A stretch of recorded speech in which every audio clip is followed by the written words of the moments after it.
The Sermon on the Mount.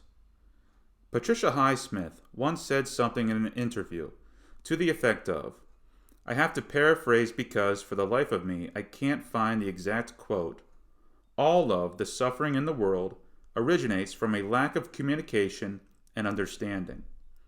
Of all the pithy observations and profoundest of perceptions her novels are filled to the brim with, this one repeats itself ad infinitum in the old memory bank.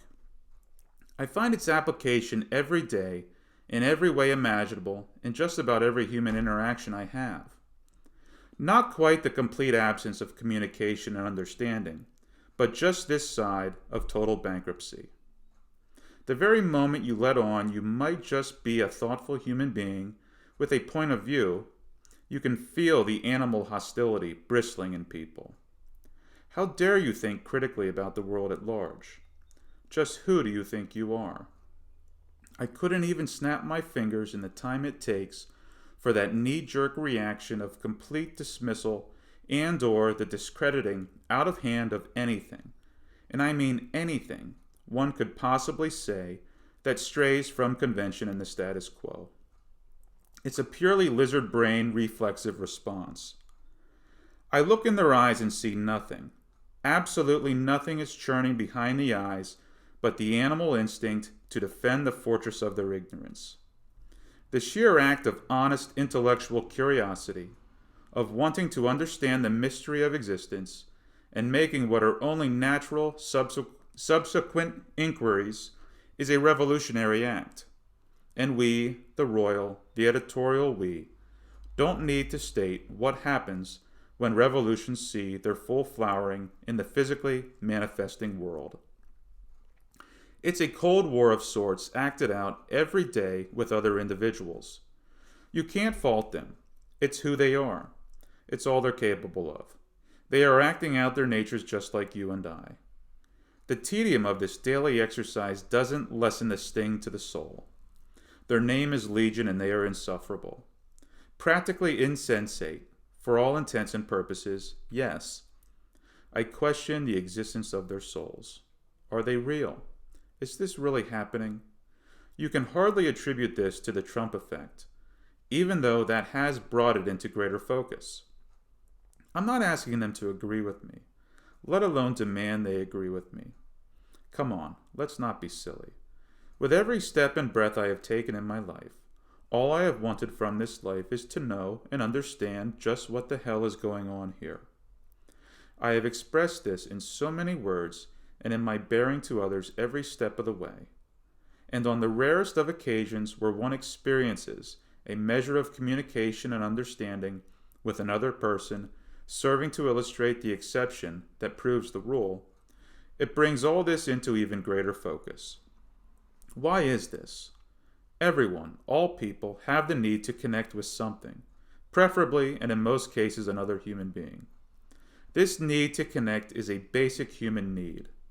It's a basic need of the universe that incidentally includes humans in the bargain. Atoms connect with other atoms, hydrogen takes a fancy to oxygen, dirt clings to rocks, turds stick to the bottom of the toilet bowl. There are other examples, but if one had the urge to hazard a guess at what the meaning of life is, if one answered the meaning of life is to connect, even the anthropomorphic sky being would lift his head and whisper, "You're close." Why is this? Just about everybody wants to communicate and be understood, to find some common ground with more than a handful of people. So why is it that only on the rarest of occasions does anyone experience this most basic human need? It's almost like someone or something is playing the cruelest of tricks on us. Is it really as simple as understanding that the desire to connect is equally matched with its diametric opposite, conflict, and these two opposing forces are necessary for the infinite string of actions and reactions that create the space for an environment for anything to exist at all? I can quite literally feel a pimple forming on my butt cheek, just entertaining the notion that this could be true. At this point, it's inescapable for me not to reflect on the Sermon on the Mount. Turn the other cheek. Love your enemies. Do good to those who hurt you. The meek shall inherit the earth. Should I lick your balls while I'm down here too, Daddy? An impossible morality. Who can follow the teachings of Christ? Who would want to all the time? People can claim to, but it's damn impossible. And I think that's the whole point. At its heart, the Sermon on the Mount is pure metaphysics, sublimely transcending the readily perceivable world around us. Reaching into the beyond, it is truth shining through by its very implausibility, its ludicrous impracticability, laughable in its unreasonableness. No human being on earth can apply the morality of Christ. Maybe outwardly, but free of inner contempt and resentment, such a task is unfathomable. But I've come around to the realization that that is the whole point. In my mind's eye, I can see Christ suppressing a grin, an inverted black hole in human form, revealing the matrix to the human race. How? How does one peel back the veil of Maya?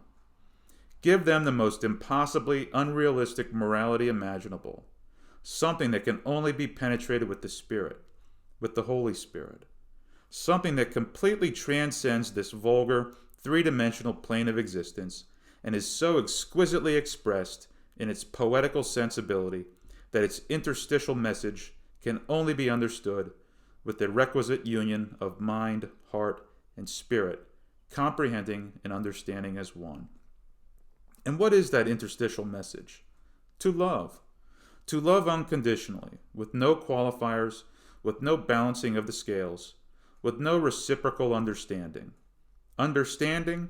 Understanding. Communication? Communication. Woo-wee! Who was the wizard that came up with that one? In the face of all the world's madness, staring down the gaping abyss of unreality, what's going on here is absolutely impossible. The most revolutionary act a person can do is love unconditionally.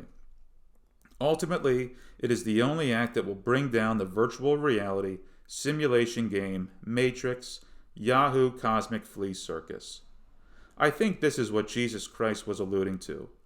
Supplicate the Holy Spirit. It transcends all understanding and renders it meaningless.